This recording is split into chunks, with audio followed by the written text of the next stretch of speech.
Saturday Night Live sketches are not all created equal. In fact, some are just plain awful. Of course, some have gone down in history as the worst sketches ever. While the cat sketch from 1999 isn't one of them, it is one of the most frightening ever written. Sure, there have been some gross-out comedy sketches on Saturday Night Live before, but there's something about cats that is just so unsettling. This is one of the reasons why the show's creators, Mike Schur and Chris Parnell, who also star in it, wrote it in the first place. While Cats the movie could have been a lot worse, it has gone down in history as one of the most unsettling, bizarre, and horrifying films ever made. But in 1999, there was only the Broadway musical, and even that was too much for some people. Nonetheless, it was a huge success. This was the premise for the sketch, which was eventually removed from the internet and was one of the most unsettling ever made. The origin for the cat sketch came from Chris Parnell thinking the show was soul-crushing.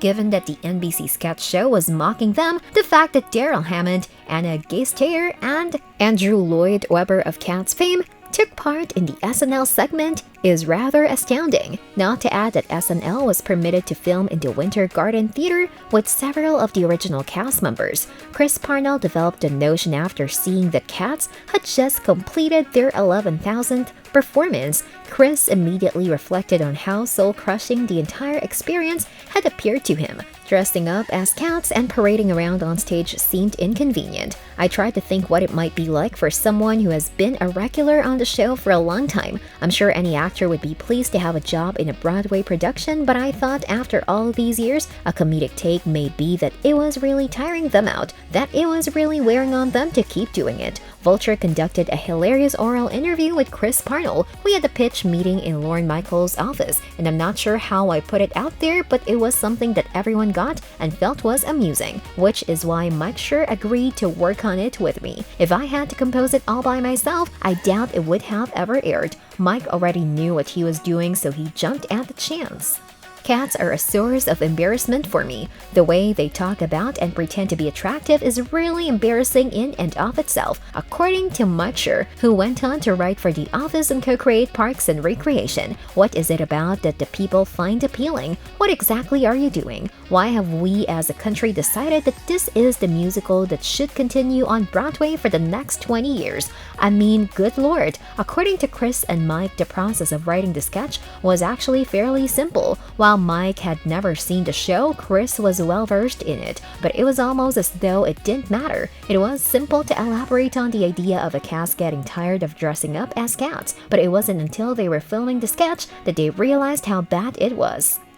The end result of the cat sketch was disturbing and caused legal problems. The SNL schedule is already demanding. Writing and rehearsing a full show in 1 week before a tense live performance may be exhausting. The cat sketch, on the other hand, is far worse. They had to spend hours in the makeup chair on the morning of the pre-recorded skit shoot, much like the original Cats cast. At the time, I was thinking, good God, this is taking so long. Mike explained, there's also a sense of embarrassment, or at least I did, as if to say don't go to all this trouble. This is just a nonsense sketch. While the sketch itself was warmly appreciated by their colleagues and the audience, it quickly devolved into the infamous. For starters, it was visually unpleasant. Chris Parnell, Will Ferrell, guest host James Van Der Beek, and the rest of the ensemble dressed up as a swarm of felines licking themselves and dancing erotically was, to say the least, cringeworthy. However, the sketch ended up producing a variety of issues. Most importantly, they must be awful. It appears that readers who are interested to watch this drawing but who do not wish to click on the URL provided will be disappointed. This is due to the fact that the sketch has been purposefully removed off the internet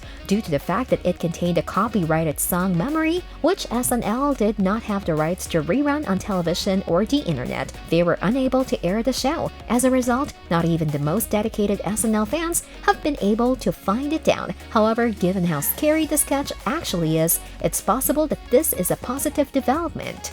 And with that being said, it's time to end our video. What are your views about SNL's most disturbing sketches? Let us know in the comments, like this video, and make sure to subscribe to the channel for more amazing videos like this. We'll see you in the next video.